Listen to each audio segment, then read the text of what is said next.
Okay, business. you're on. And recording. Yeah.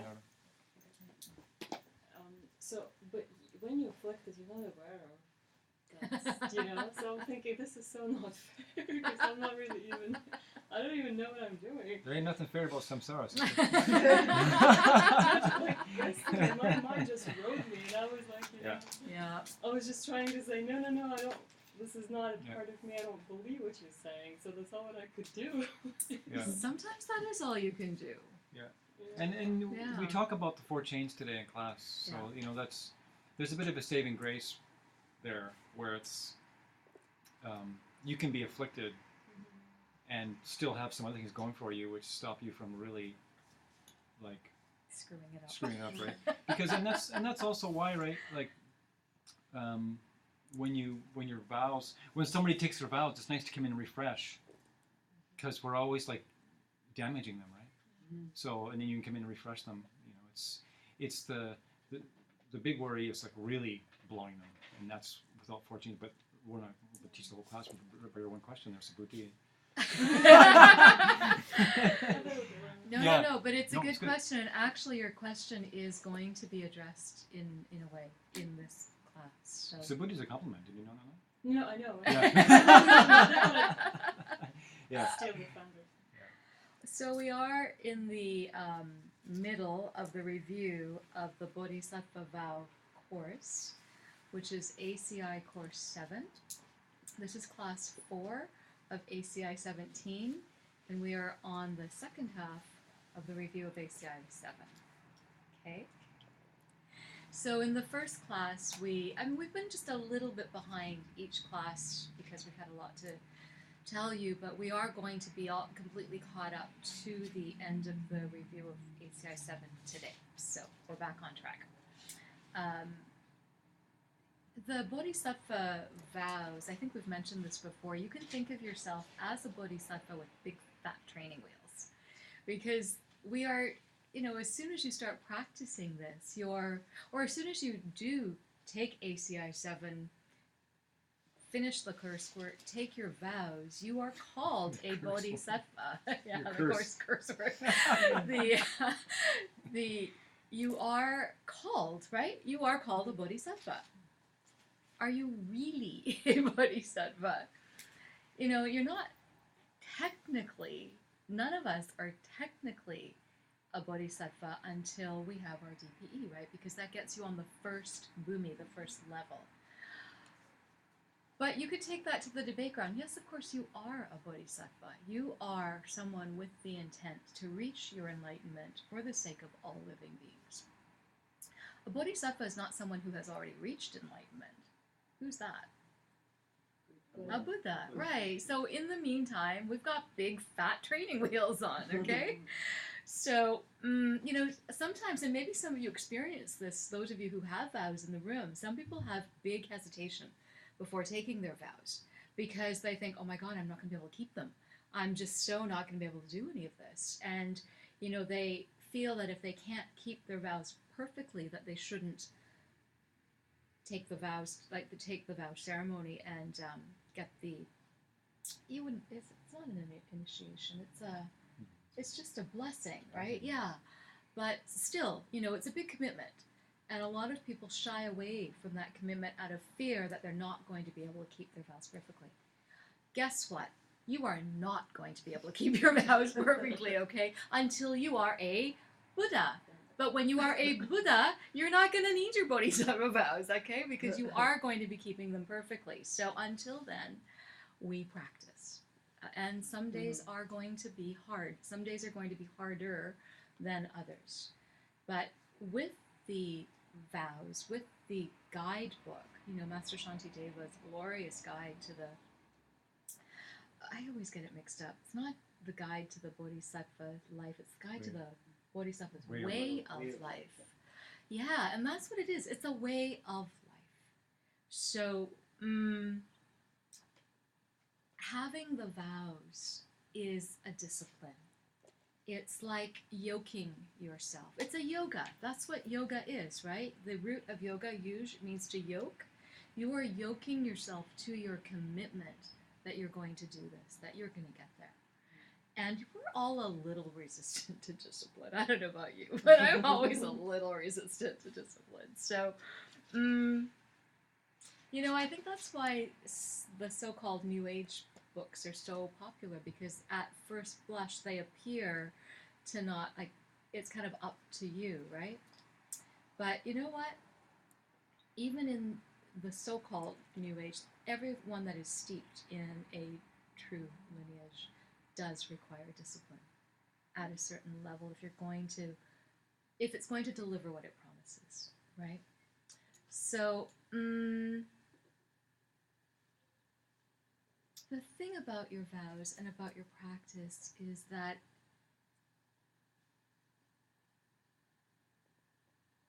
you do have to.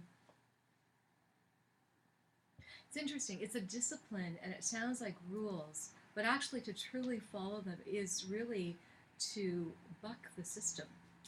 Like, it's to say no to suffering. It's to say no to those rampant thoughts, right, Yulia, that are, even if you can't stop them, you're saying no to those mental afflictions that you didn't even know were afflictions until they've led you down a path that you don't want to go. And so in a way, you're a renegade. In a way, you're going against the flow. But also, you're following these vows, and by your very actions, you're teaching others by example, right? They can smell it on you. They can see it. They can see that you're doing something different and that it's working somehow, right? So you do have to... it's a balance. You do have to balance the discipline with the effort. And so we put ourselves under the yoke. We put ourselves under the discipline of the guidelines. Here's the thing, Lamaji says to us, no one likes to think that, oh, I've hurt others. No one likes to think that. And we like to think, oh, no, I haven't hurt others. The fact is, if you've never hurt others, you would already be enlightened. So, it's kind of proof that even if we're not actively, and no one in this room should be actively hurting anyone else, but the very fact that if you're not already enlightened yet, if that is a fact, then we have hurt others in the past, right? The very cause of dying is the fact that we have hurt others. If we had no more karma of harming others, you would never have the causes for dying anymore. So harming others is the cause of our own death. And the first level of discipline in any, be it the Buddhist, be it the Christian, be it the yogic scriptures, is doing no harm. First layer of ethics, right? And we say learning to do no harm to others in body, speech, or mind. And that's what the Vinaya vows are all about. The Vinaya vows are your basic rules of discipline, of ethics. It's what the monastic vows are. Often when people think of Vinaya vows, they think of monastic vows. And here's a really interesting way. So the gross way, the big way of no harming is not killing, right? It is the not harming physically or with your speech. But there's really subtle levels of harming that we have to be careful of, and those are craving and ill will. The last two of the three of the 10 downfalls of, the non-virtues. So craving is when you're unhappy when others get what makes them happy, right? Being bummed out when somebody gets some little samsaric happiness. And often, the insidious thing about this is you may be a little bummed out, not that you want that thing, but that they got it. It's really tricky. And then the opposite, ill will, is being happy when other people suffer. That feels really, like, even when I say that feels kind of icky, right? But how often have you looked at, I don't know, somebody getting a ticket or somebody getting towed or whatever and had this little feeling of, yeah, they deserve that. Like that little bit of ripening is taking joy in someone else's unhappiness, or at any point thinking that anyone deserves anything that is not bringing them joy, right? So, and basically that's what a lot of our modern entertainment is about. The gossip columns, the magazines, right? It's taking a thrill out of the latest breakup or the latest disaster in somebody famous, celebrity's life or whatever. So the Vinaya vows are directed at getting clear of that concept of no harm, which is directly at the gross level of our suffering. But the Bodhisattva vows are taking it to the next level. We're doing the Great Pledge this weekend as the start of 3 of our 8-hour sessions to meditate for 24 hours to raise funds for this center, right? And that's so that we can take 3 jewels to the next level. Well, here's how you get to take yourself to the next level. You've got your basic of no harm, your basic Vinaya, precepts, and then you're keeping your Bodhisattva vows to get yourself to the next level of your practice.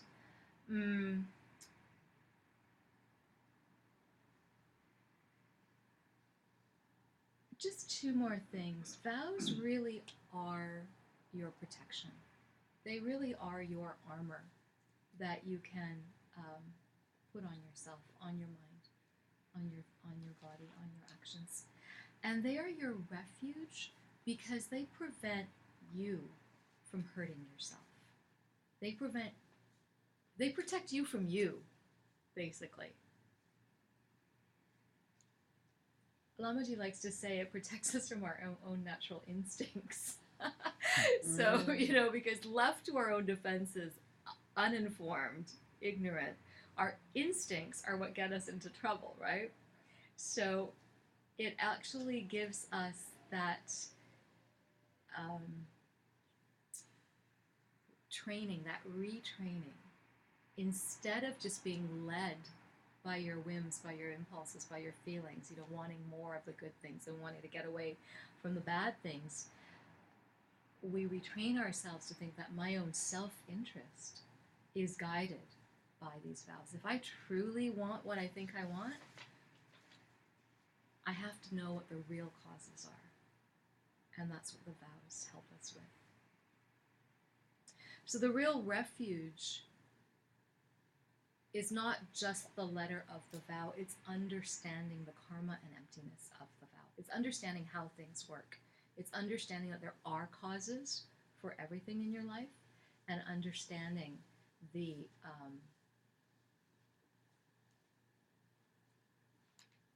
lack of something that makes it all possible. The emptiness of things, the pure potential. Okay, so that's just to give you a little recap of the vows in general, the Vinaya versus the Bodhisattva, and where we're at. And then we're really just wanting to remind ourselves that we're doing this to really become selfless, to really be able to be there for others. Okay. So there's 2 divisions of practice, and I know Lama John taught this beautifully last week. It was really about the 2 wings of practice. You guys remember what the 2 divisions? You can divide up your practice into 2. Tibor, do you remember? Wisdom and method? Yeah, wisdom and method, or wisdom and compassion. The wisdom side of things is to get to this selflessness by seeing the emptiness of the self. And the compassion, the merit side of things, is to lose your sense of self by expanding who you are, to encompass all others, to make yourself a great ocean of selves.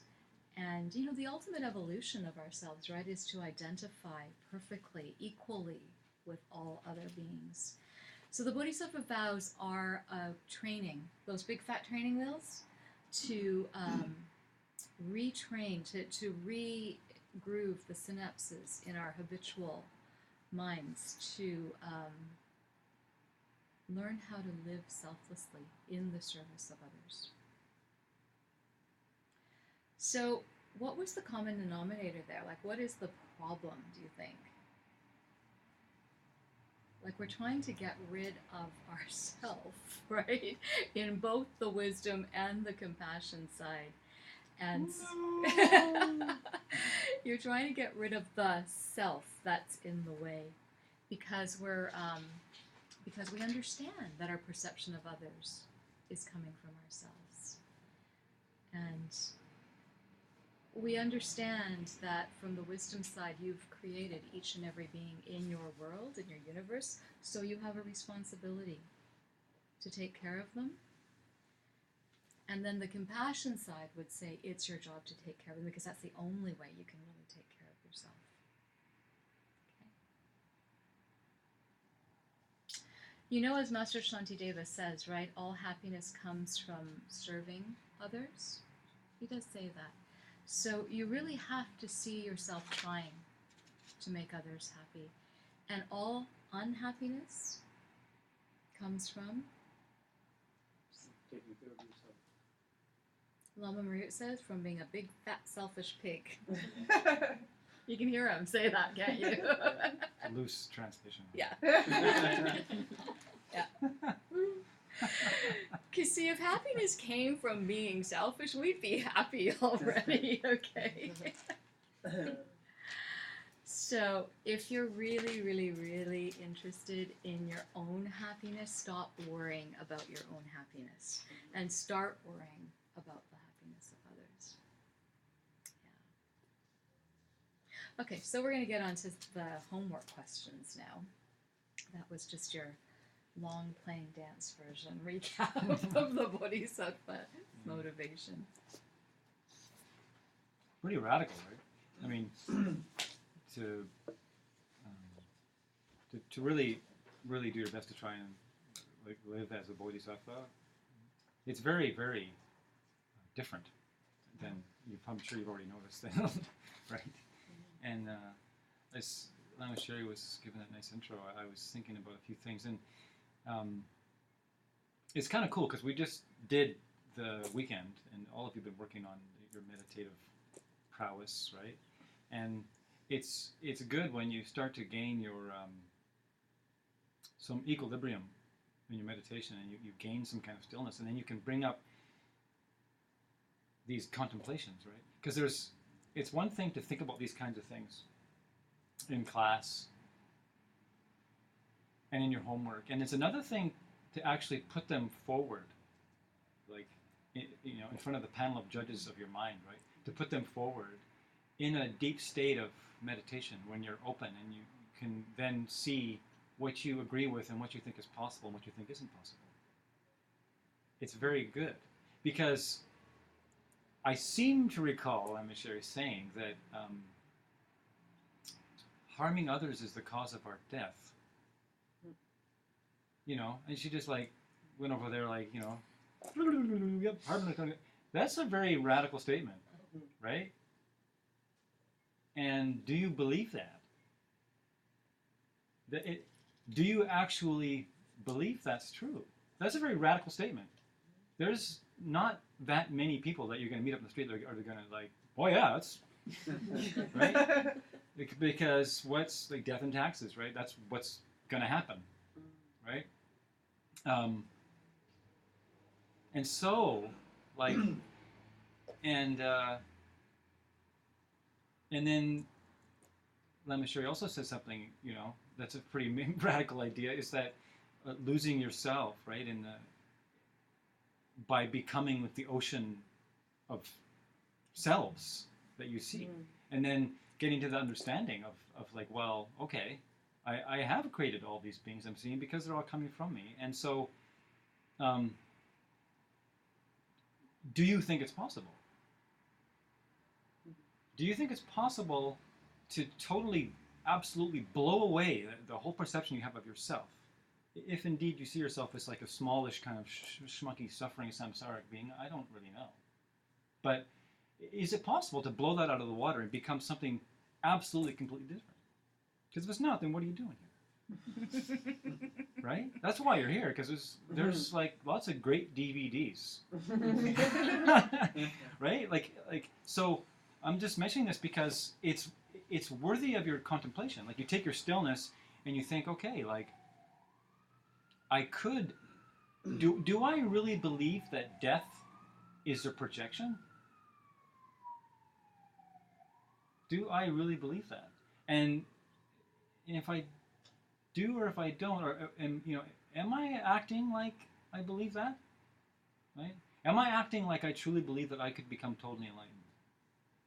And this is good. This is good things to consider, because that is what then gives you like irrefutable authority in your own life as you walk through the day. Like when someone thinks you're crazy for like giving to get something, or like not yelling back when somebody's calling you all kinds of stupid names, and they just think like, what are you, crazy? Then you just know. You just know that no. I know where this yelling came from, and I absolutely did the last thing that I'm going to do. In fact, if I can find someone to give them a hug, I'm going to do it as soon as bloody possible, right? Freak everybody out, right? So these classes are like that, right? You just deliver something, and it's like, yeah, we're all like, yeah, cool, man, yeah, yeah, death, yeah. That's for other people. Yeah. So, yes, cool. So this is actually a homework question 3. We're going to jump around a little bit. And there are 3 ways. We need to know the ways that we can actually lose our Bodhisattva vows. And I'm thinking that probably everyone here already knows this. There are 3 ways to lose your Bodhisattva vows. Anyone want to tell me one of them? Tell us one of them? Sarah. Hey, Sarah's going to speak. All right. By giving them back? That is one of the ways. Mm-hmm. Yeah, that is one of the ways. Although it's not a homework. It's not on the homework, interestingly enough. But it is one of the ways. But it is one of the ways. Yeah. Okay. So first of all, you have to sit down and really think about how you're going to do it. So there must be some kind of a contemplation of how you're going to break the vow. Okay. Right? I'm Well, sorry, did I understand? No, like how could you lose your Bodhisattva vows? How could you lose your vows? Lose them. Yeah. Commit Like an they immediate get misdeed. damaged so much. What's that? You commit an immediate misdeed. Yeah. One of the 5 immediate misdeeds. Mm-hmm. Yeah, there's a series of vows that you can do with the 4 chains present, right? Remember there's a couple ones where you can do it. Oh, Sarah's ready. Sarah's chomping at the beat. The But- number 9 and number 18. Yeah. That's all I remember. Yeah, and what are they? It's Number Remember 9? what they are? views Wrong view, And giving up giving up the wish. the wish. Yeah, right. And so what are the 2 classic wrong views? Not Oh. believing in karma or in past or future lives. Right. That's right. Right, and the good news is, I mean, really not believing that. That's not where Not you're just having healthy being doubt, and skeptical. you're like, well, I haven't seen my past lives, but, and I haven't contemplated it enough yet to totally buy it, because you can logically have a direct perception. You can have a logical perception, and that is valid in Tibetan Buddhism. You can prove to yourself that past and future lives must be, and they call that a valid perception. So yeah, and giving up, so that you can lose your Bodhisattva vows that way, which makes sense, because, if you hold those kinds of, how are you going to be a Bodhisattva, right? If you suddenly don't believe in past lives or future lives, and you also don't believe in karma and emptiness, which is another one, then you don't believe in cause and effect, then what's the bloody point of taking? There's no point, right? And then there's 2 ways that you can give up your bodhicitta, right? Remember, we actually talked about this, I think, last class. There's like 2 ways that you can do it. One of them is like about you, and one of them is about others. To say that others are hopeless and helpless. Yeah, That's right. like losing your hope in humanity, right? It's like, and for us, it's like maybe you're having a bad day, and like you're about the 4th person in from screwing you over on one day, and that's like the red alarm. That's a red alert for a bodhisattva. It's like you're in danger of all of a sudden, like, you know, Losing it. having this blanket decision that all humanity is just like a bunch of untrustworthy, you know, they're not it's not going to happen. We're not going to get free. No one can get free. And then the other one about yourself is what? I can't do it. I can't do it, right? I can't do it. One of the actual main vows in the tantric teachings, actually, it's kind of like the main vow, is not disparaging your lama. Right? And then so, if you give up your bodhicitta, if you decide, we talked about this last class too, right? If you decide, yeah, there's no way I can pull off anything like this. But your lama has said, hey, guess what? You can pull this off, and they totally believe in you, and then, you know, teach you, and then you decide You're wrong. you're wrong. Then you've actually disparaged your lama in that. And then we kind of touched on it, but the other way to break it is to break a root vow. Because remember we talked about the last root vows, and that is the root vows of 1 through 7 and 9 through 17, with the 4 because 1 through 8, 1 through 8 and 10 through 17, with the 4 chains present. We're going to talk about the 4 chains in a second. But the other 2 are easy. The 9 and 18, you don't need the 4 chains. You just need that, Yeah. right? So You can just Yeah. lose all of them, Yeah. just like that. they're very handy like that. Do Yeah. not pass go.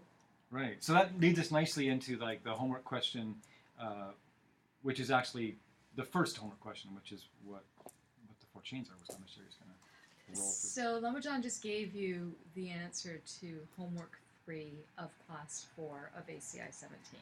Okay? It's homework 4. Was it homework 4? Yeah. No, homework 3. Class 4 homework 3. So now we're going to go That's back to class 4 homework 1, which asks what the 4 chains are. And we actually left off last class with saying, you know, like if you have the 4 chains, and we'll talk about the 4 chains later. Well, now this is later, okay? So the 4 chains are, 1, you are willing to commit this deed, this particular thing you did wrong, you're willing to commit that again. Like you just don't care that it's wrong. You know, there's that vow, right, of you break it if you don't accept a sincere apology.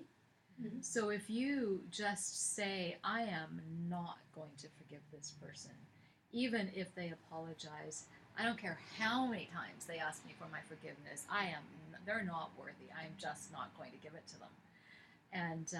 And I would, so they come to you once, you don't accept their apology.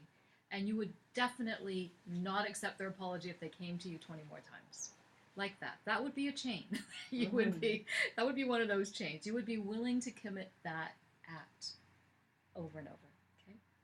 The second of the chain is that there is no shame or consideration about doing it. And that again is about yourself and others. Like the no shame is when you don't feel badly for yourself, to yourself. The considerations that you don't care what other people think about you for having done it. Okay? And then the third chain is that you actually enjoyed doing this thing. You got some sense of satisfaction out of this wrong deed. And the fourth one is that you actually don't consider it to be wrong. Now that's actually really what, if you truly were so misguided that you thought this act wasn't wrong, then of course you would be happy to do it again, and you'll be glad you did it, and you would have enjoyed it, right? So those are the 4 chains. Now just to flip it around a bit, those are the 4 chains that would break the root vows immediately, but just know that those are the 4 chains of karma. So you're trying to then, I'm going to just add an extra sort of caveat here, you're trying to plant better karma.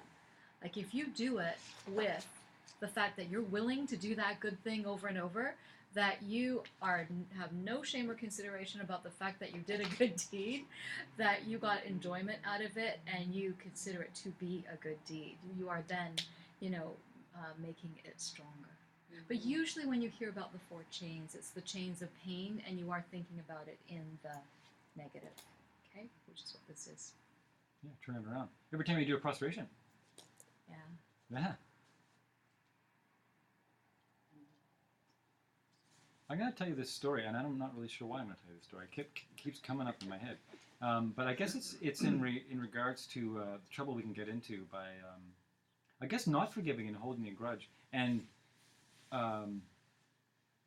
not understanding where things come from, right? Because Lama Sherri also said, like, the ultimate refuge is understanding where things come from, right, and acting on that. So I was living in Prince George at the time. So I guess I'm in like grade 8. I'm in grade 8, and we go to this summer camp. Right. Every year we went to this summer camp, and which was always weird. But there was, but I got into this kind of like altercation with this other boy there, and I don't remember what it was about, but it's probably like about just like competition between 2 males with all other kinds of girls around, maybe like a couple of roosters, right? I don't really know, I don't remember, but it was like, okay, we're gonna have a fight. It's official. Okay, we're gonna meet and we're gonna have a fight. So this is Prince George. So it's really strange. It's a very, very strange situation to be in. So, and there's people around and they're watching. So there's all this weird stuff on the line, right? Weird stuff. Weird place to be. And this boy, he pulls a knife out. He actually pulled a knife out. And then I got really confused and really angry. Because I thought, well, aren't we just going to like have a regular kind of a fight? Why did the knife have to come out? And then I was scared. I was really afraid. I was angry and confused. And then I just basically said, no, I'm not taking part in any of this. And I think I stormed away. And I refuse to fight you. You with a knife in your hand. And but so you're grade 8. So what's that? You're like 13, right? So you're out of control with like low self-esteem and all kinds. So I mean, I was like damaged by that. It's, like my mental continuum was damaged, right? And I held this grudge against this guy, and I remember this guy, right? And I go through life. Grade 8 goes by, grade 9 goes by, grade 10 goes by, and every once in a while I remember this scene, and every time I remember it, I'm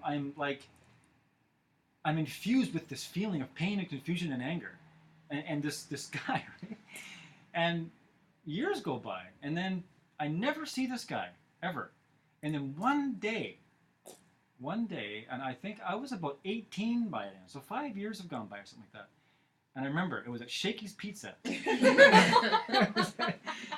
was at Shakey's Pizza, and it was about midnight. And I remember I was walking out. So I had some pizza, or probably some spaghetti. I had some spaghetti probably, and I was walking out, and he came in, and I recognized him instantly. And I just attacked him. No, I did. I just, like, without any, like, thought, without any, like, not a moment's hesitation, I just attacked. I, like, completely lost control of myself. And this big thing went down in the little lobby. And the bouncers came, and what I remember is just losing my head, and then the bouncers coming and actually throwing us out. And I remember landing on the street. Again, confused. Right? Angry. And scared. And afraid. Right? But, and I just thought about it. And for years after that, I thought, what happened there? Like, how did that happen? And what did he think? Did he remember who you were? I don't even know. I don't even know. And I never saw him again after that. Wow. Yeah.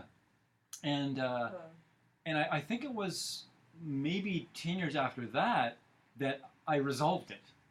Like something where it took the Dharma to put all the pieces together and then suddenly bring in compassion and wisdom and then just drop the thing. But it shivered inside of me for probably 20 years. This one event. This one event in a child's life that led to this other thing. And this is the trouble that we get into by just not understanding. So imagine if you taking the wisdom that we've been taught and injecting it into that situation. Can you just see the diffusion, right? The diffusion of it. Because who knows what he thinks? Maybe he's an angel. I don't know. Maybe that was all just some big plans that I'd figure it out 20 years later. That's what they do, you know. Yeah. They don't mess around. They do stuff like that. But I tell that, and I don't know why, but it was pressing on my head since I got in here. So there you go. So homework 2.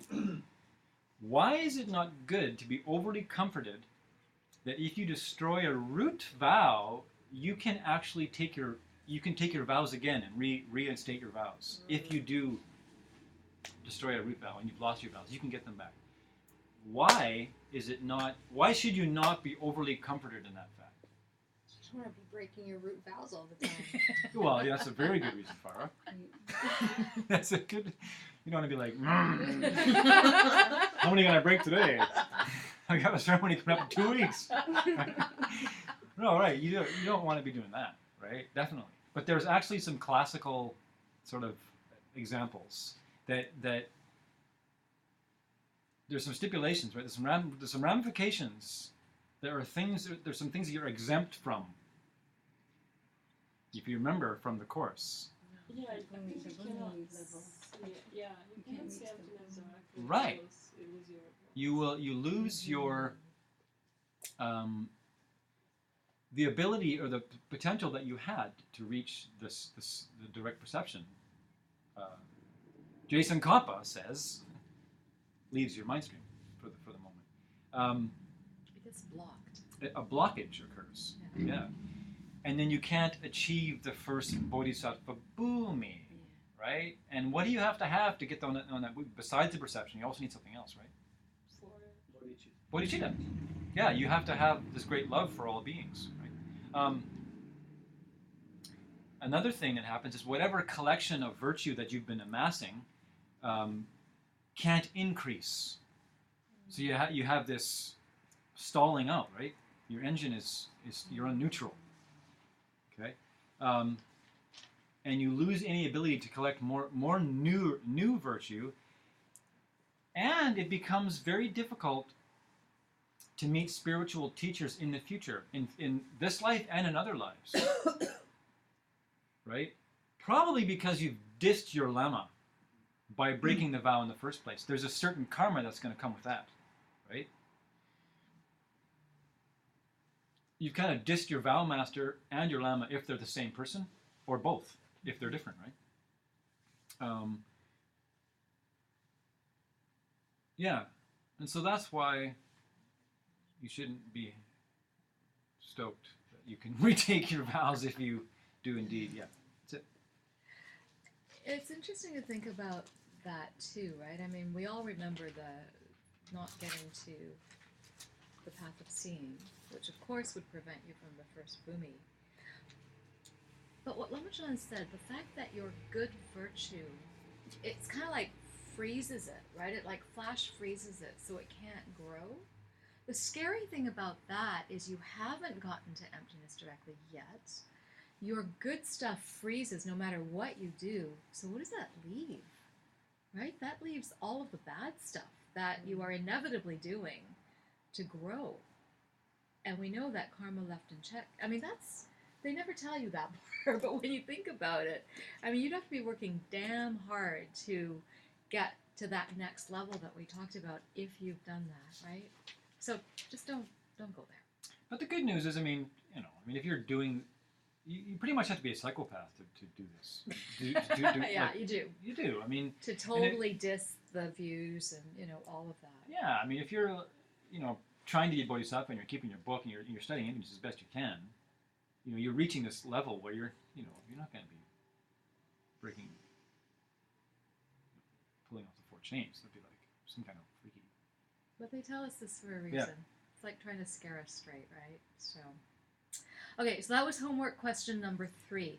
So that was homework question number 2, because we started with 3. Yeah. So went 3, 1, 2, okay? Now we're going to homework 4, class 4 of ACI 17. So the question is, describe the kind of person you must be to break one of the rules of body and speech out of compassion in very extraordinary circumstances. Because we've just been saying, don't break your vows, right? Like, don't go there. But there is a Bodhisattva vow that says that if you have extraordinary, if you qualify, right, and they are extraordinary circumstances, that you actually break your vow if you don't do something, if you don't actually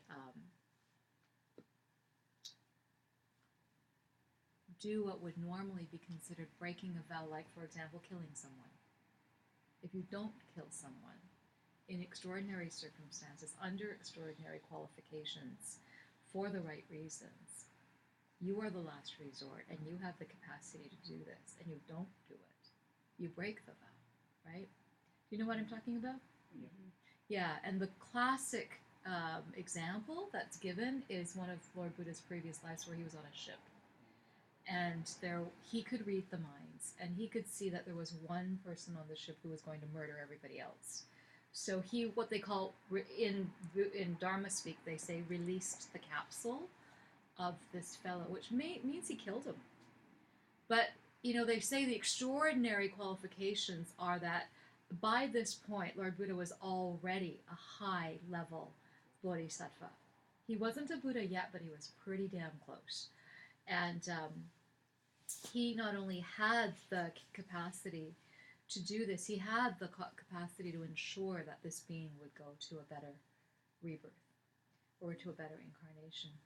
And it's a really, really famous story. They say that you have to have been a high-level Bodhisattva practicing for a really long time. They say eons, in fact, right?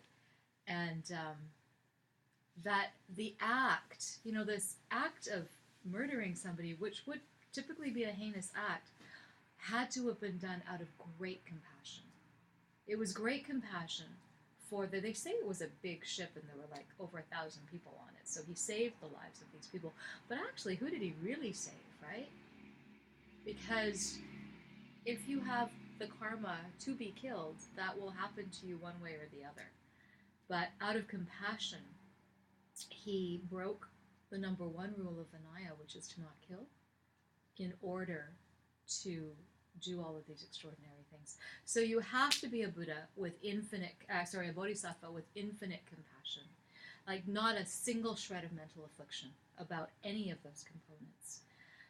Like he wasn't even judging the fellow who was going to murder everybody. It was out of great compassion for him, right? A high practicing Bodhisattva who is very well versed in the path inside and out. They have to have been practicing for eons, millions of years, many, many, many lifetimes, and with great, great, great compassion. Who possesses skillful means. They like to say this. It's very skillful to be able to pluck someone out and place them in a better rebirth, right? I just keep hoping for the skillful means to be able to teach this stuff better. It's pretty special to be able to have such highly developed cities that you could do that, but it's possible. The tales of Lord Buddha are filled with stuff like this. And there must be, here's the other exception, there must be no other alternative. You have to be the one who can do this, and there is no alternative. So, and this goes for any of those 10 misdeeds that the non-virtues, the famous foundation of our fundamental ethics and values, any of those 10 that you break with those right motivations. Right. Lama John's just pointing out that the scripture says that actually it's only 7, but the last 3 are actually inferred in them. They are inferred. But specifically when you're talking about the Vinaya, they are referring to the first 7, which is of the body and speech, not the 3 of the mind. But there are teachings that say that you'd have to have, just like you were saying, you'd have to be pretty psychotic to do any of this stuff. Like, there is that mindset. So who remembers the first 7? The non-virtues. No killing, stealing, sexual misconduct, and then the speech. No lying. No Divisive harsh. speech. Harsh thought. Idle. Yeah. Yeah.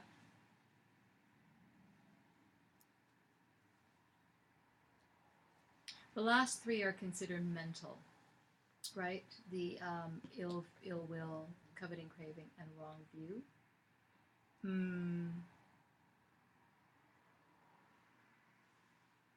Oh, that's what you're saying, is that you couldn't break those last 3. That's right. Because if you had true great compassion, you couldn't have ill will, coveting, or wrong view. Like, you just couldn't. So that's right. No, you're absolutely right. So you could, but those first 7, under the qualifications of great compassion, of all of those things that I said in terms of the qualifications of the circumstance and of you being the only one to do it, those 7, you could break them legitimately. And not breaking them for, like, if the right reason was to break them out of all those reasons, to not do that would be breaking the vow.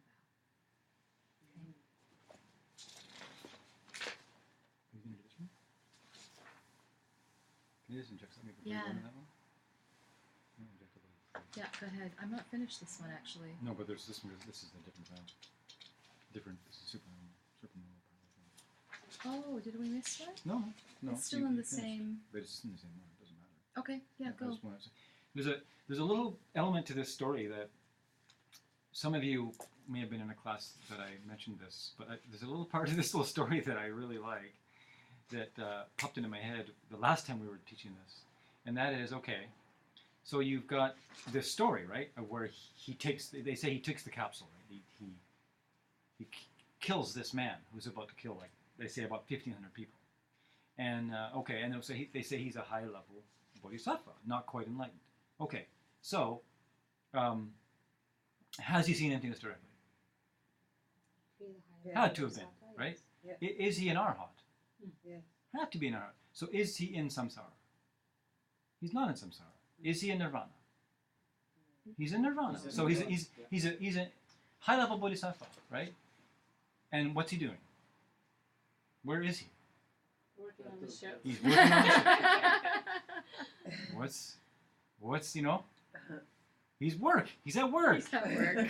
He's at work. He's just going to work. Shut up.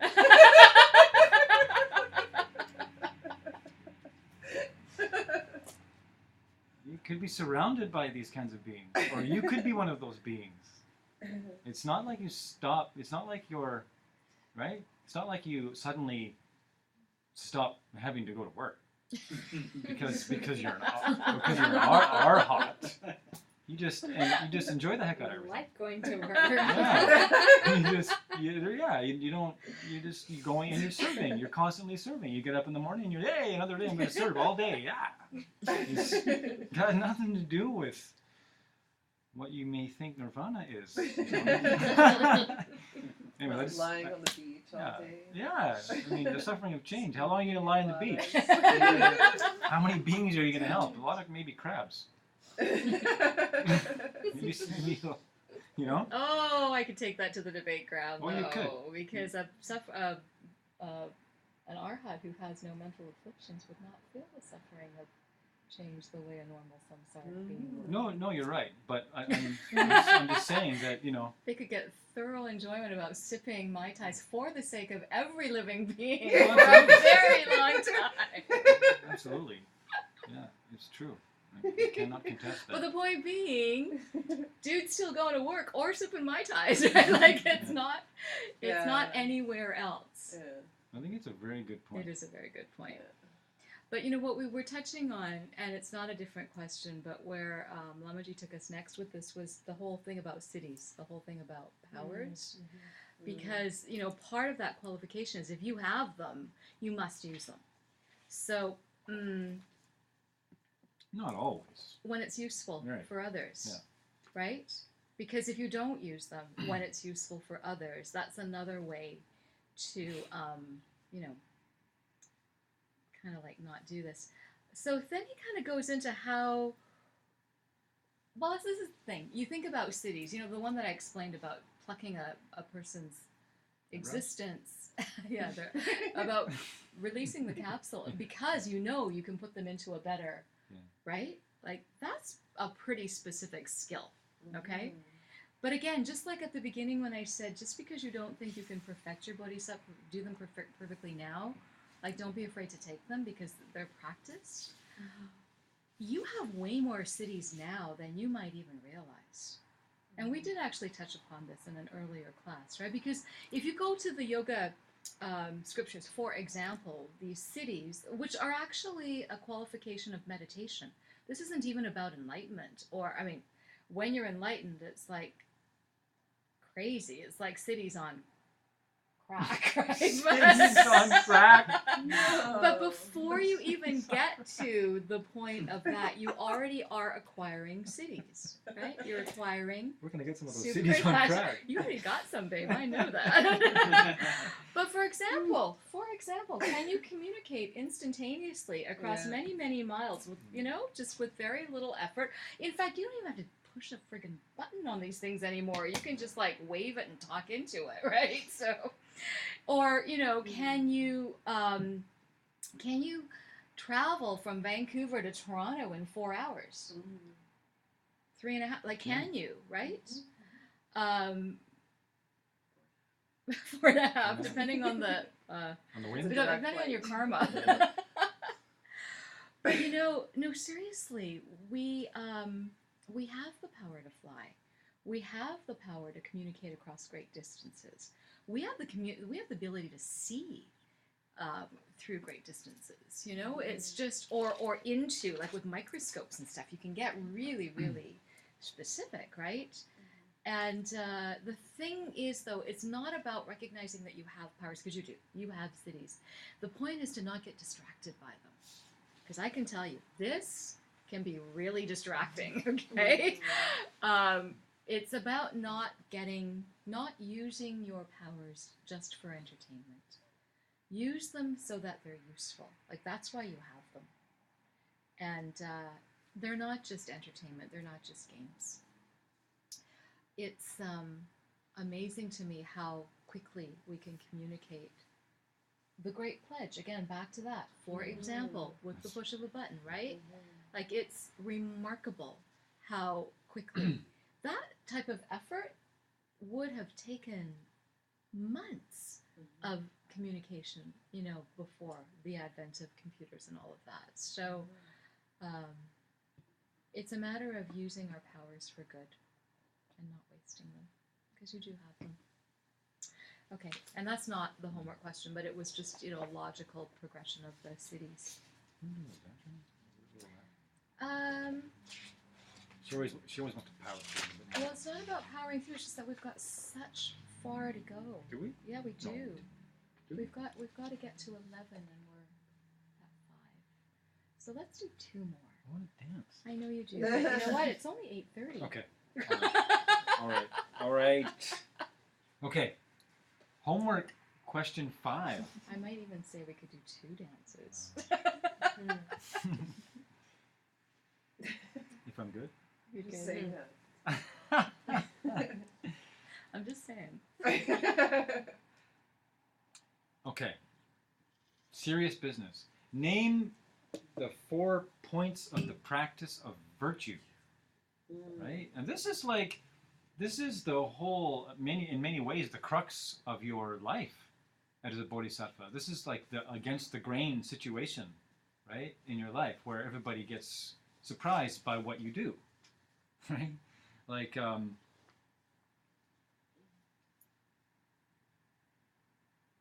so what are they? The 4 points of practice of virtue. Somebody's yelling at you, then you don't yell back. Yeah.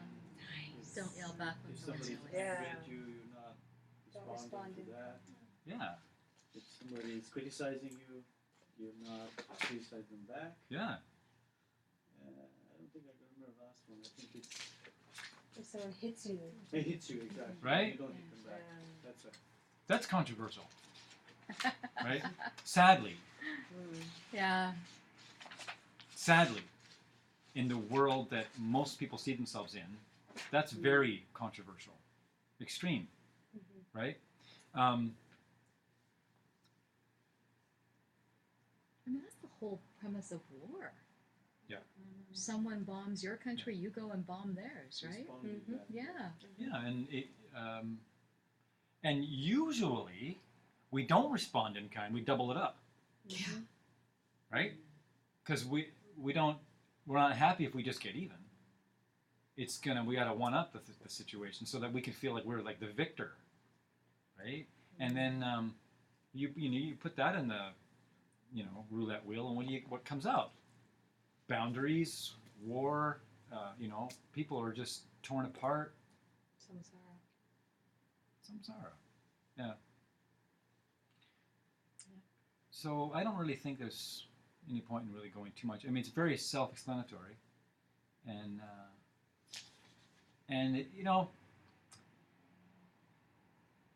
that kind of comes back to, in a way, what Yulia was saying in the beginning of class, is that if you're not hot at not responding in kind, then it just takes a little more practice, a little more contemplation on where these things are coming from, and it will become easier and easier and easier, right, to not respond in kind, because you'll just know that it's the last thing that you would ever want to do. And the bonus of these kinds of studies too is, if you do happen to flip out and actually respond back, you have the grace of being able to actually contemplate it all later and go, okay, you can do your 4 forces like right away. You can apply intelligent regret, wisdom, and go, yeah, man, fuck. And you can actually use that as a path, right? You can use it as a path afterwards. So it's good. But I think that's good for that. Yeah. Yeah. Well, and I'm just thinking, the next one, there's a whole lot of off-roading that happens here. This is important, but it's totally off-roading. Yeah. So homework 6 is explain what the protector Maitreya advises we should do if we find some Buddhist teaching that doesn't suit us for now. So, this is the thing about if you hear a teaching and it's not completely sitting well with you, or you don't know if you can buy into it, like you don't know if you believe it, the advice we're always given is don't judge it, don't diss it, shelve it. That's what Lord Maitreya teaches, is to just put it on the shelf until you learn more about it, or until you can prove it one way or another to yourself. Because maybe you don't buy it, but rather than saying, no, it absolutely isn't so, can you prove it? And if you can't prove it, then you have to entertain the fact that, well, maybe it could be possible, right? You can't prove that either, but at least you're in the realm of possibility, in the realm of contemplation. So, and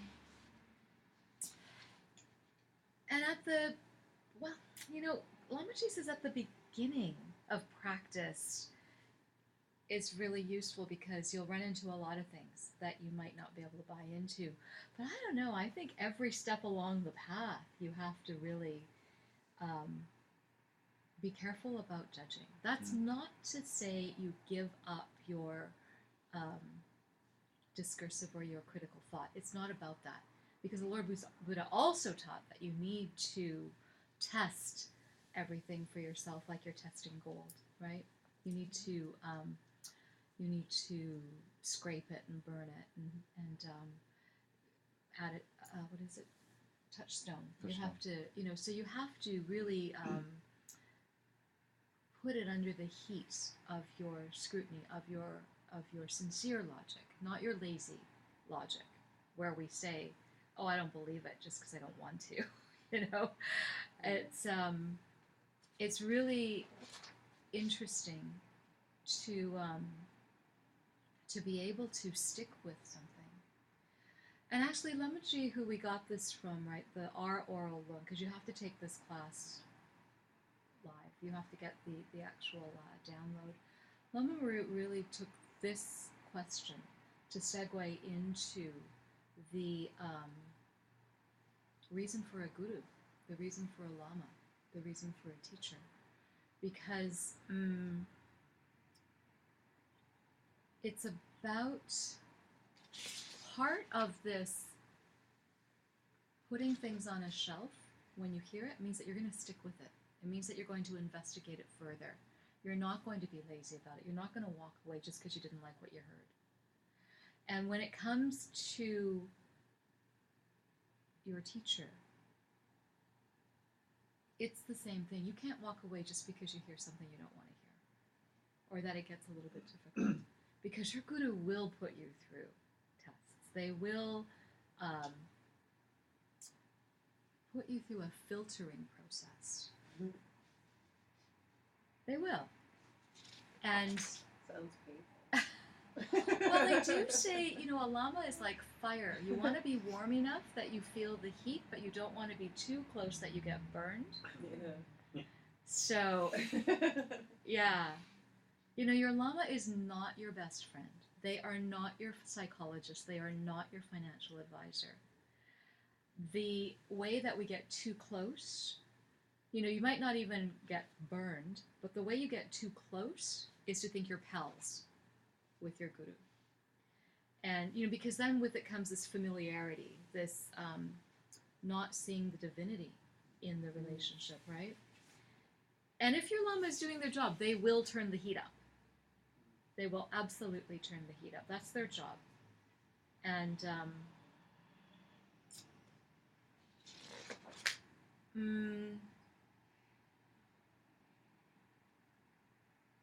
I think Lama John might have said this to you before too, because it's a teaching that we've both heard. But their job, a teacher's job, is to actually insult your pride. Because your ego is what's... Remember earlier I said we have to get rid of the self? We're talking about the ego self.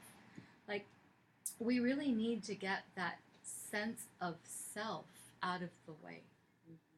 So if your teacher is doing their job, they're going to be pushing you in ways where you will be forced to look at that. And we don't want to. We don't want to let go of that, right?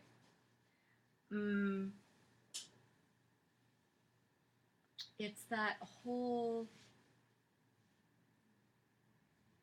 See, their job is to get you to happiness, to get you through and beyond and dissolve your obstacles. And our biggest obstacle is our own self, our own ego. So,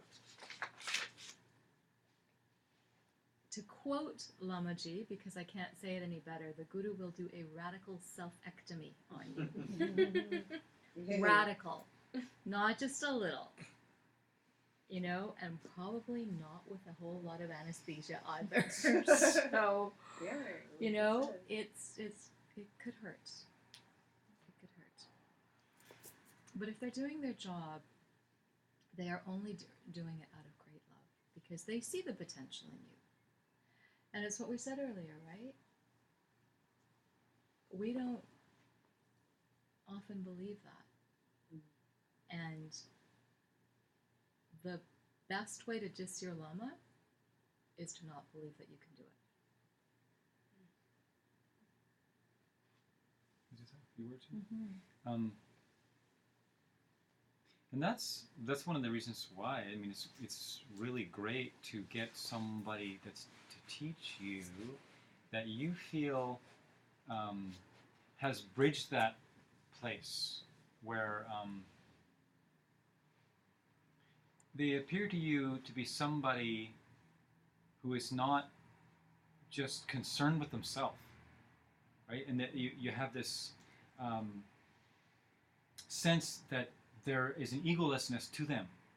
There's something in there that is different from other people in the sense, and because then they can take you across the water, right? They can. I mean, someone who is still trying to figure out their own ego, they're not going to be able to insult your ego, right? Because they're going to want their ego to look good, and so if you see someone like that and you ask them to be your teacher, and then it's good to think about these kinds of things, like any part of you that wants to have like keep the relationship like normal or on a chummy kind of level, and that you'd be like that is only your like samsaric self wanting to live, right? That's only that part of you that wants that thing, because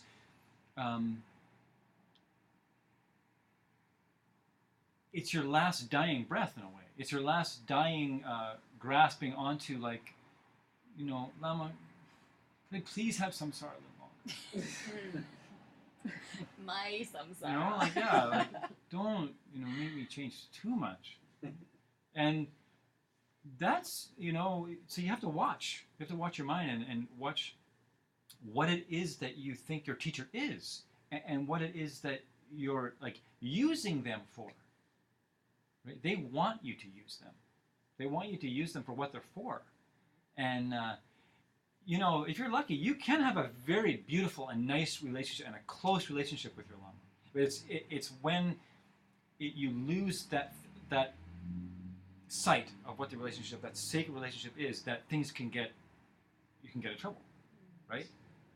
And if you do happen to have this great love for your Lama, this great devotion for your Lama, and you understand the relationship you have with your Lama,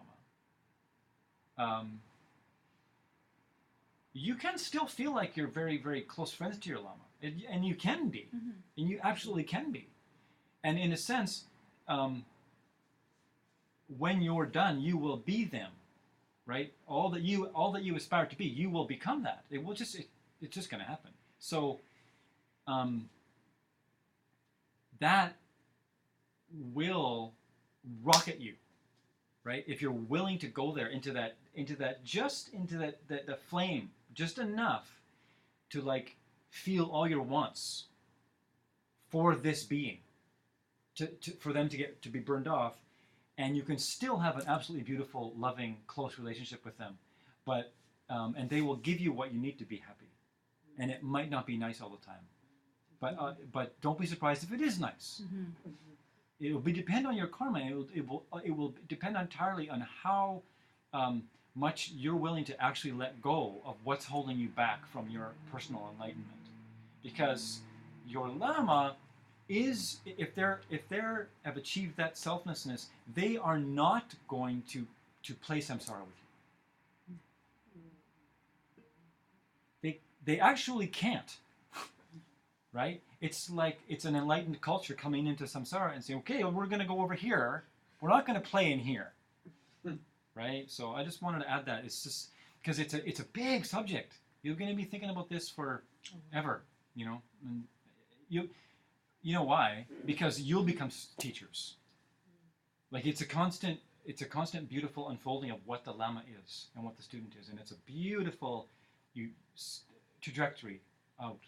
So I just wanted to throw that in. Now we're going I'm to quite dance. passionate about it. Dance now.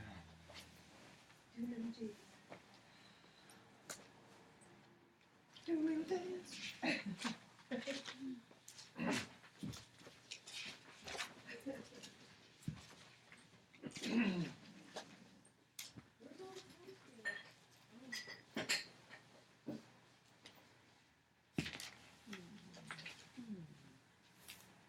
Have a song? Yeah.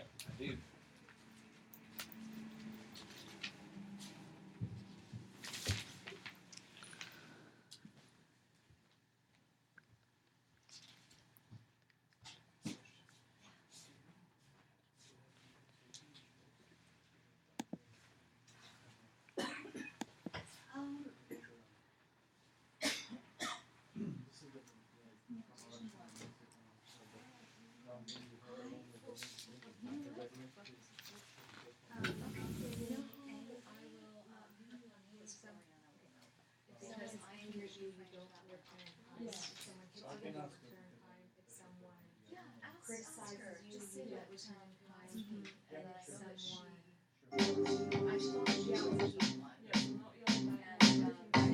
remember when I lost my mind.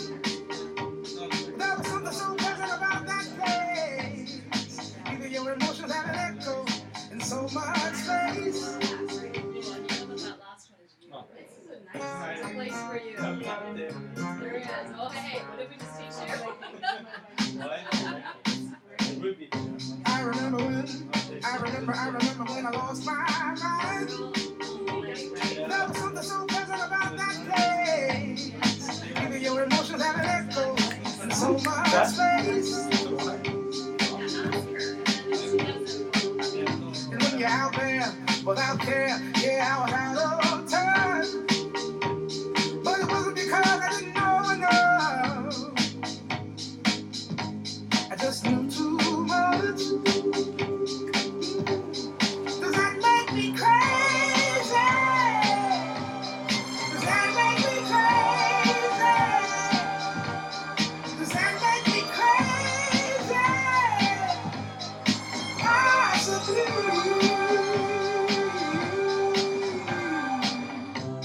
And all that you have in the time of your life. But think twice.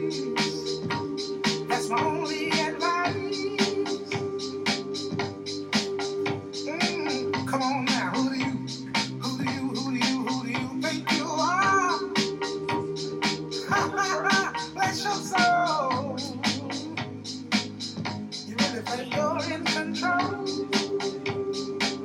Well, I think you're crazy. I think you're crazy. I think you're crazy. Just like you. My hero has a heart to the life I wanna live. And all I remember is thinking I wanna be like them. Ever since I was little, it looked like fun. And there's no coincidence I've come. And I can die when I'm done. But maybe I'm crazy.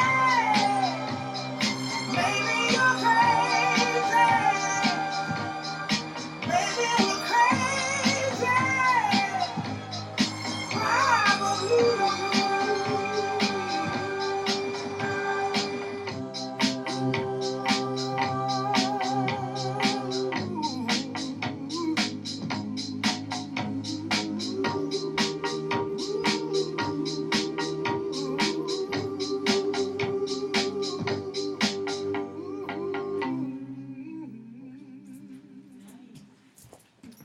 You have another one?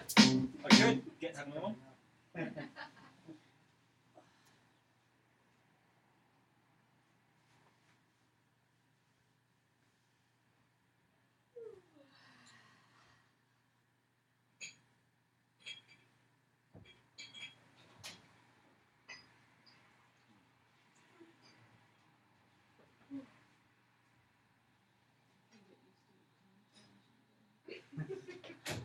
I've been on it for a month already. My body wakes up at 5 and wants to eat. I'm like, no, it's not the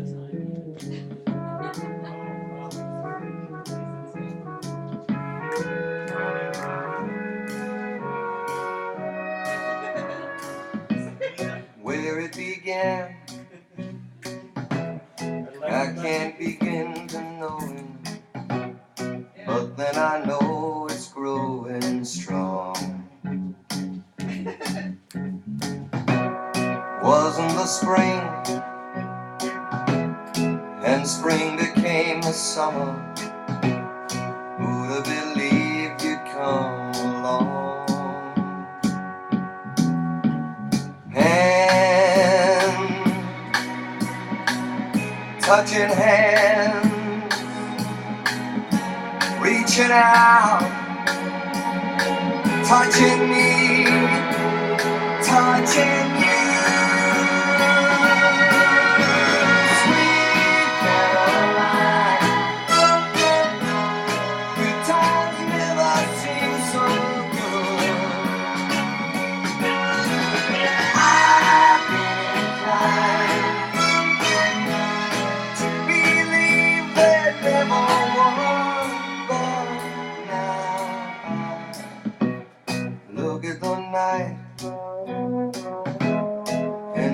don't seem so lonely. We fill it up with only two. And when I hurt, hurting runs off my shoulders.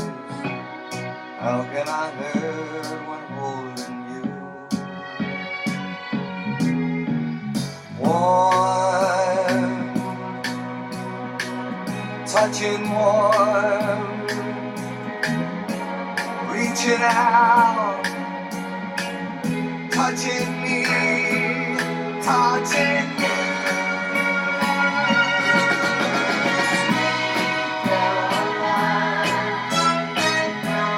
The times never seem so good. I've been inclined to believe they never would. No,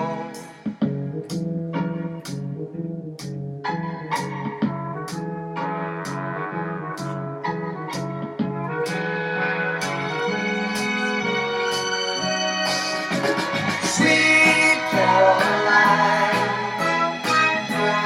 the times never seem so good. Sweet Caroline, I believe they never could. Sweet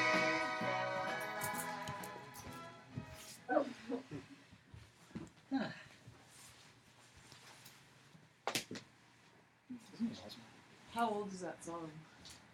That's a good question. 108. 108 years old. Oh, wow.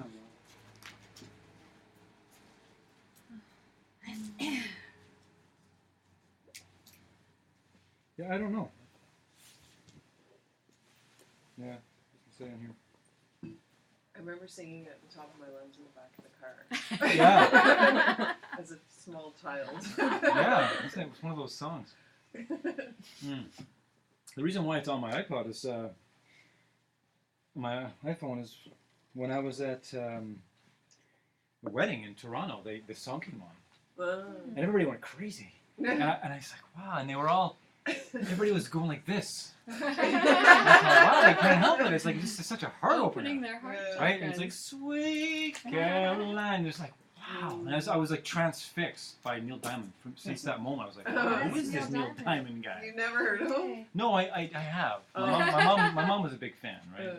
But I never quite got him like that. And then I started YouTubing him, and I'm watching him, and I'm like, wow, the guy's like an angel. Yeah. He's like, and I'm watching him sing as a young man, like that song, and I'm like, he's a Buddha. So, Him and Neil Young, no. according to Geshe Michael According to Roach, Geshe Michael Roach. he's into Neil Yeah. Young. Neil Young. Neil Young. Yeah. The other Neil. Am I up here? Yeah, you're up. Okay. Homework Go, 7. go, go. Fast forward. Never leave a man behind. Okay. That's the Bodhisattva vow. Yeah. Name the 4 white deeds and the black deed for which is an antidote. These are really cool. They are. Yeah.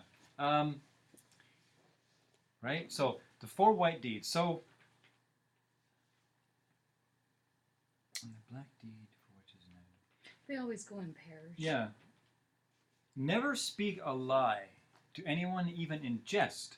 So that's the white deed. That's the white deed. And can anyone here tell me what that's an antidote for? Not deceiving your lama. Yeah.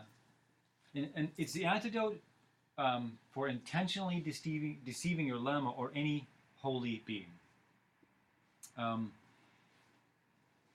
second part is beautiful. Yeah. I mean, the lama, of course, Yeah. but and any holy being. Yeah. Right? And it's like a good test of your spiritual progress in a way. If you're not like embarrassed, right, about yourself, and you're open. Right? You're open and honest about. And that's another thing I'll tell you about your relationship with your lama. If you can be open with your lama and tell them all the crazy crap you're thinking about them, yeah, it can really happen. Like, because they'll say, well, because they're like, yeah, I know. Yeah, I know you see me like that. And then they'll give you the pill that you need to fix that. And in order for that to work, then you just say it. You just can say it to them, right? It's awesome. So that's the next one.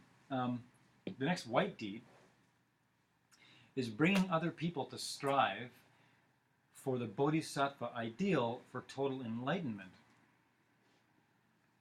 Can anyone tell me what that's the antidote for? But Tibor, you got to hold off for a second. You don't know. Tibor stumped. So I'm not Or you're not gonna. Okay. gonna. He knows. He knows. We all know Tibor knows. Can anyone but Tibor say what that's an antidote for? Giving up bodhicitta? Well, not Giving up- precisely. So bringing others to strive for. It's the ideal? it's not a correlation Yeah. that would immediately jump to your mind. It's not a correlation. For the ideal. Of total enlightenment So if you're going to try to bring everyone to that. to the Bodhisattva ideal of total enlightenment, it's the antidote for causing someone like To turn back to turn from back. total enlightenment. No, That and you think that would be it, you would think but- that would be it. which would be in a way a flavor It's of in that. there. To, re- regret a virtuous Yes. Exactly. activity. So to cause somebody to regret a virtue, if you cause Yeah. someone to regret a virtue, and that's a heavy thing, right? Because one of the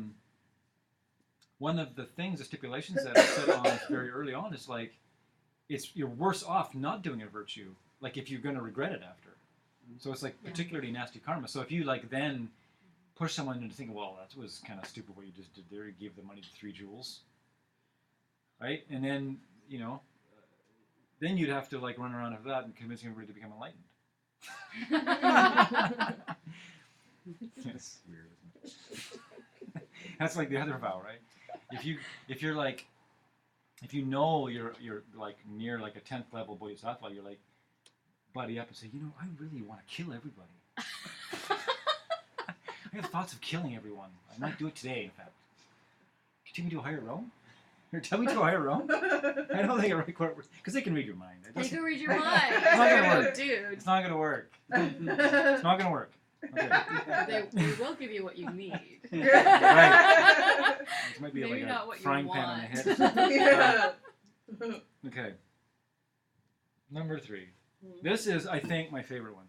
Try to see everything you encounter as absolutely pure and conceive of every living being as the teacher. Capital T. Well, who's that? Capital T teacher is always... Yeah, nice answer. Your Lama, also known as the Buddha. Yeah, your Lama, the Buddha.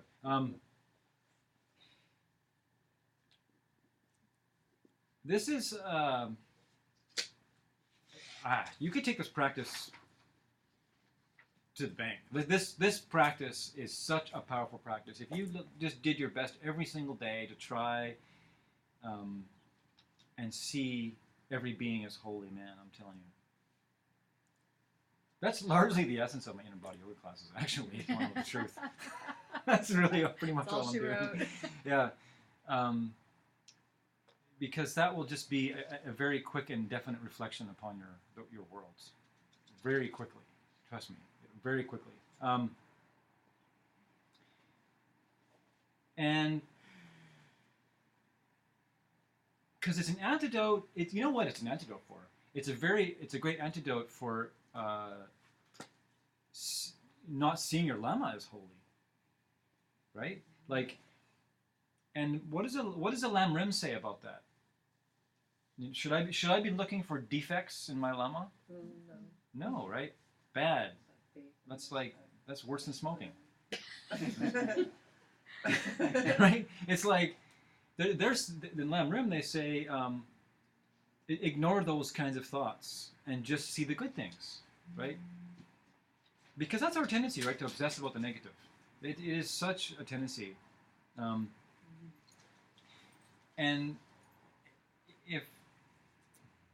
And that's when the wisdom teachings come in. Because if you do see your Lama as imperfect, where do you think that's coming from, right? The same place that allowed you to see them as perfect in the first place is the same, right? The same thing that lets someone else see them as a schmuck that doesn't know anything about anything that you're studying, right? It's the same thing. They're your mirror. Yeah, and the quicker you figure that out, the easier it'll be, and the faster it'll be. Yeah, and it's that scab picking thing, right? We're so like awesome, like you've got this amazing body, but you're like,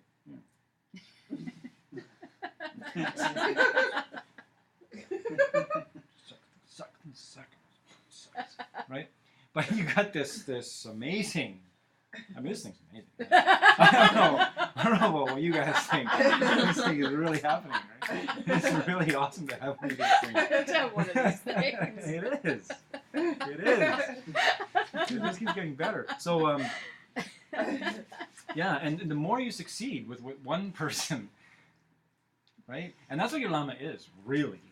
Because the Lama's coming from you, and so they're teaching you to see them as perfect, and that's just going to spill over. That's not like, right? You don't get Lama so that one day it's like, you're enlightened, and that's it, right? You succeeded in your path, my son. You now see Miss Total, but nobody else. Right? You get your little badge and you're done. That's not how it works. They're trying to figure out how you can not only see them, but yourself, and then everyone else as enlightened. Or else, there's no point. They'd just be in it for the offerings then.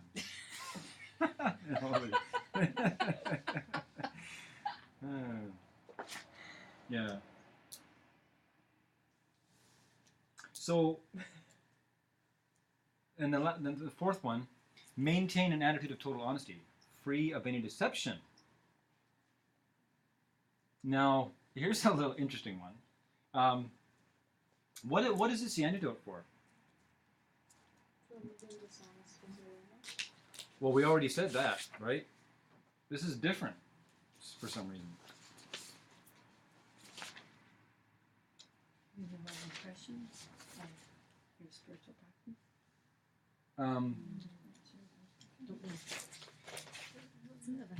No, I just the last one quick. So maintain an attitude of total honesty, free of any deception. It was the antidote for acting devious towards any other being.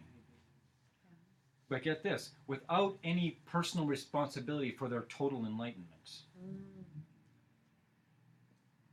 So you should put that one in your pipe and smoke it for a while. Like, what does that mean, right? What sort of a being do you have to be to actually deceive someone with their enlightenment in mind? You got to be very, very honest with yourself about that one. And what's the? So the last one, remember I said it was like basically a nice antidote for seeing things in your Lama that are less than Buddha-like, right? But there's an official actual answer. There's an official answer, which is saying something unpleasant to a Bodhisattva, right? Out of anger. Trying to see every person as enlightened, as the teacher himself, is the antidote to saying something unpleasant to a Bodhisattva out of anger, right?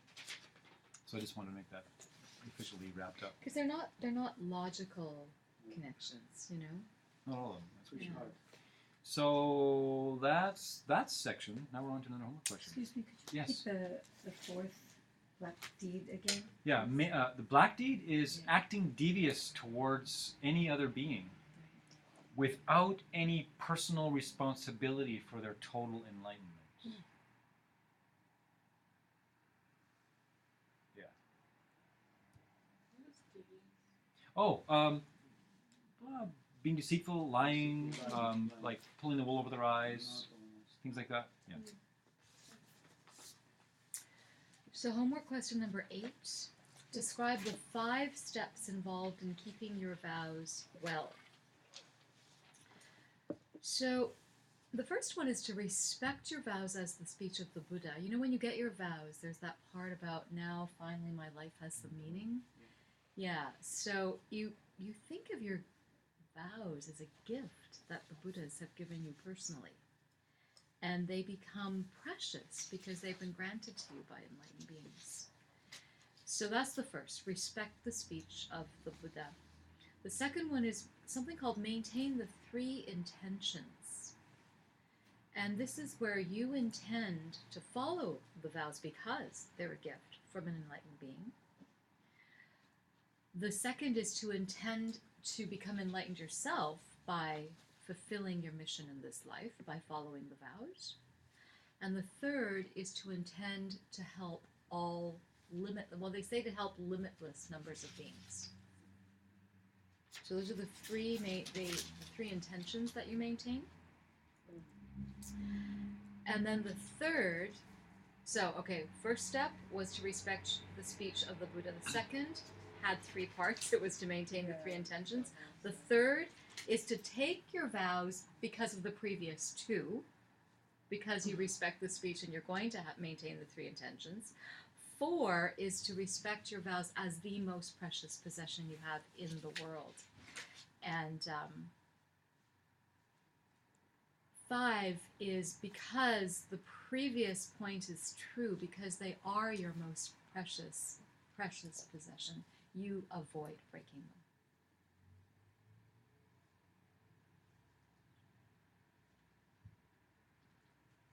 Can you repeat the 3 intentions? Yeah, so the 3 intentions are that you intend to follow them. You follow the vows because they're a gift to you from the enlightened ones. You intend to become enlightened. That's why you're keeping your vows. And you keep your vows because you intend to help limitless beings.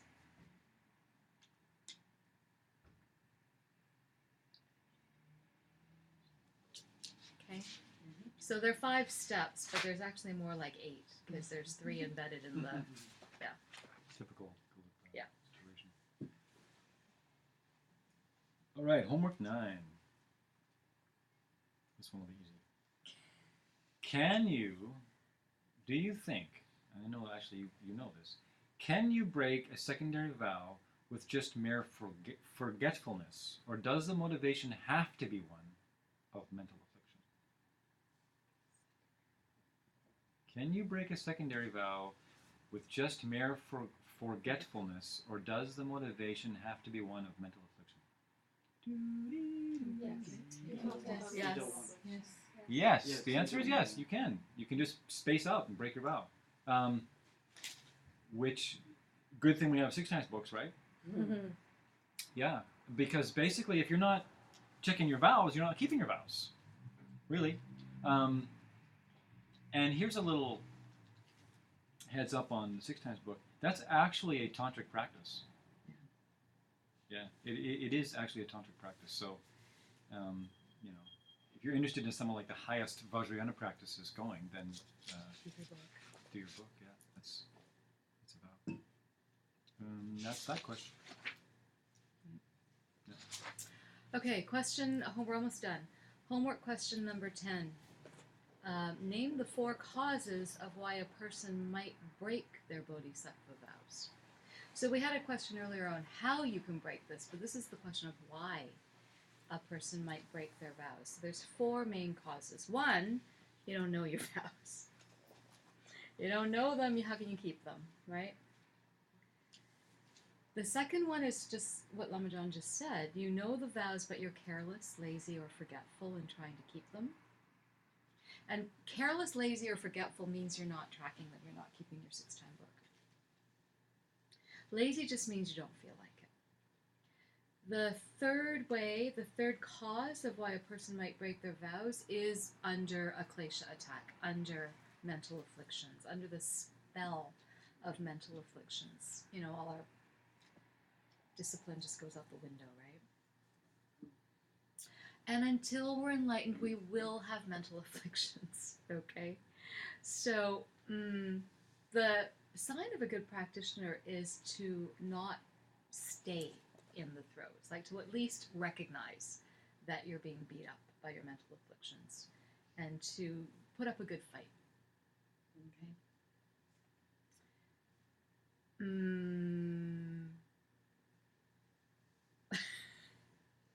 Do you want to do that impersonation? Welcome, right? Welcome to. Right. What do you think? Would you think that in samsara you wouldn't have mental afflictions somehow? This is samsara. It's the definition of samsara. Welcome to samsara. samsara. Yeah, as long as you have them, that's samsara. Yeah, what you think, right? So the fourth cause is that you disrespect the vows, and therefore the Lord Buddha, to say that these vows they're not important to me anyways. So that's that question. Right, getting down to the end here. We're close.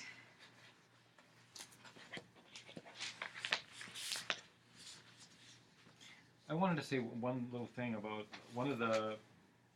I think when I was in Diamond Mountain, I got I was taking one of the Jason Kappa. One of the Masters Center gave courses from Darcy. Very sweet and soft being.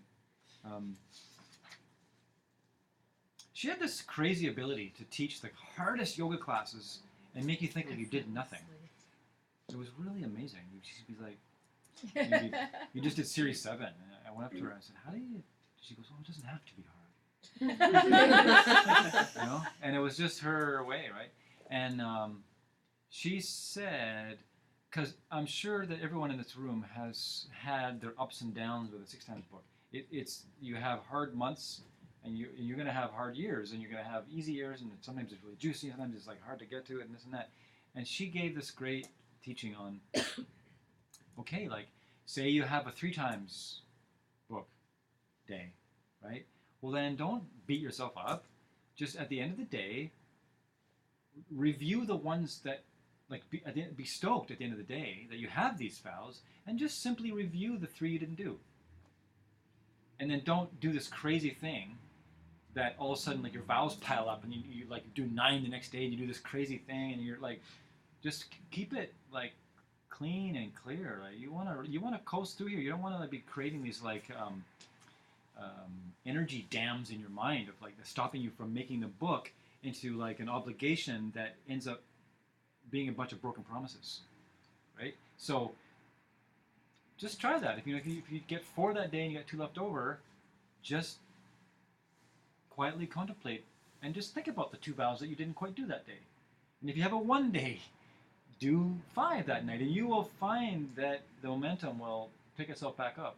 It's just, I thought it was really amazing. Okay, so homework 11, name the 4 antidotes for breaking the vows. So this is, typical, just pretty much the opposite of what Sherri just said, right? Name the 4 antidotes. So remember what the first one was, that why would you break them? You don't know the vows. What's the antidote to that? Learn the vows. And the second one was you're careless or lazy. What's the antidote to that? Be mindful.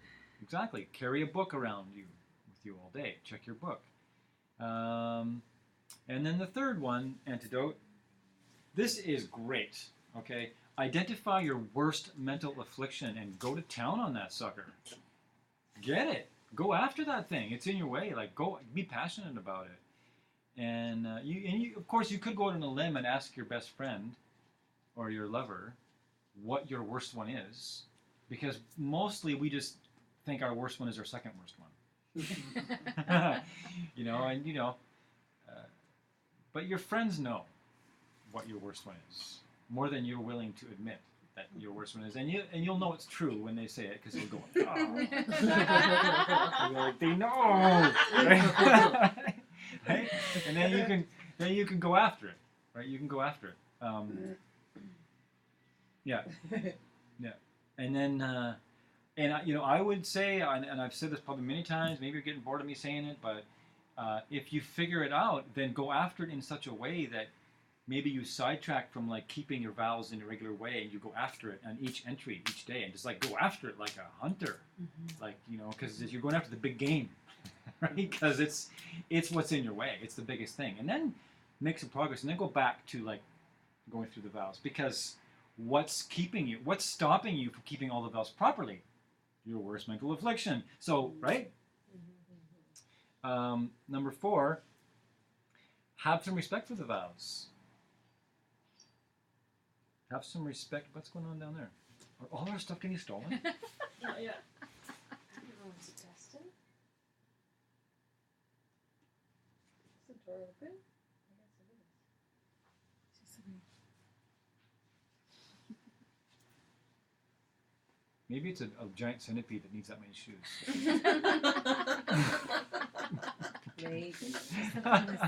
Maybe. See from the Certifying it.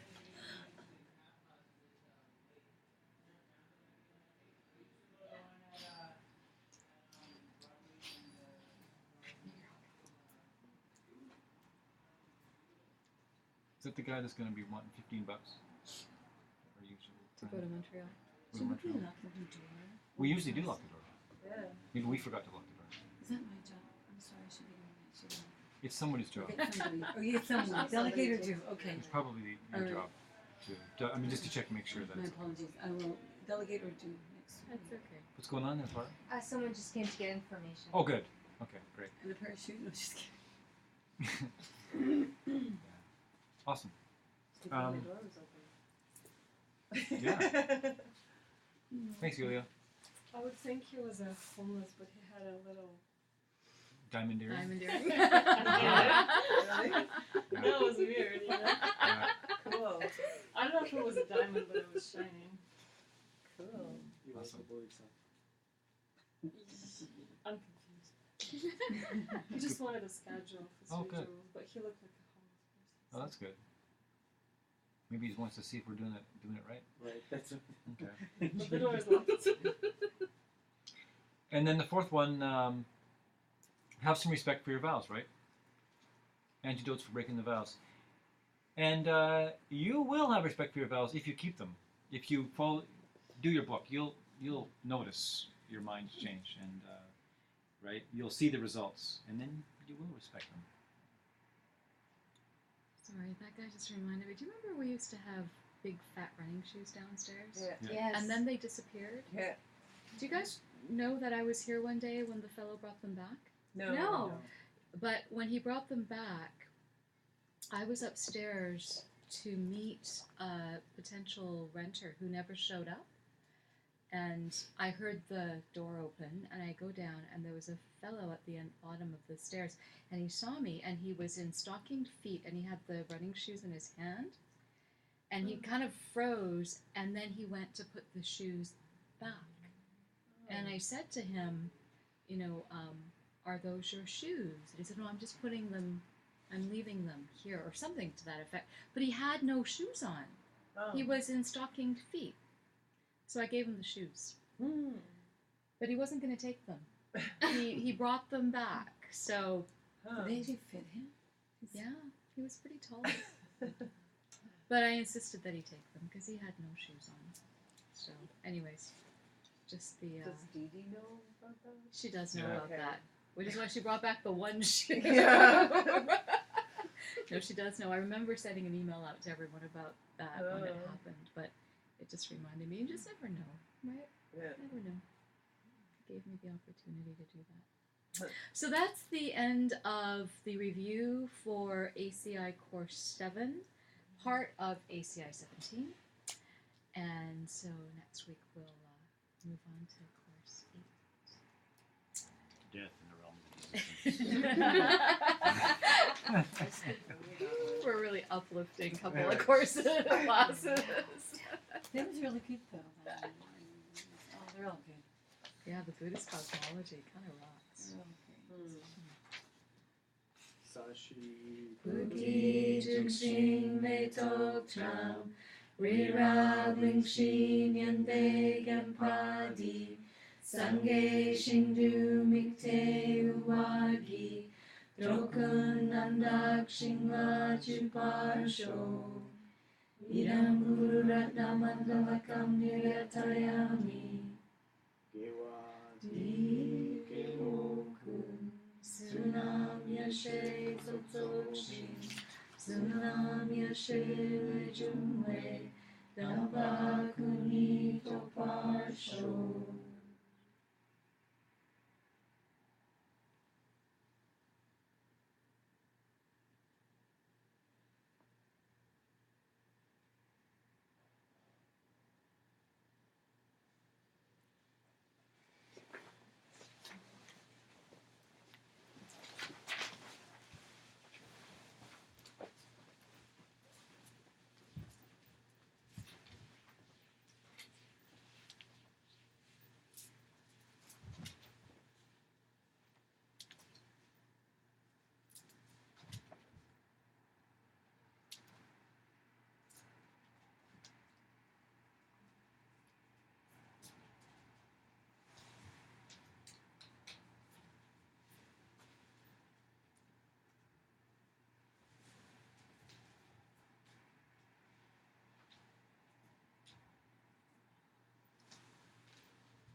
Thank you, everybody. Nice job. Thank you.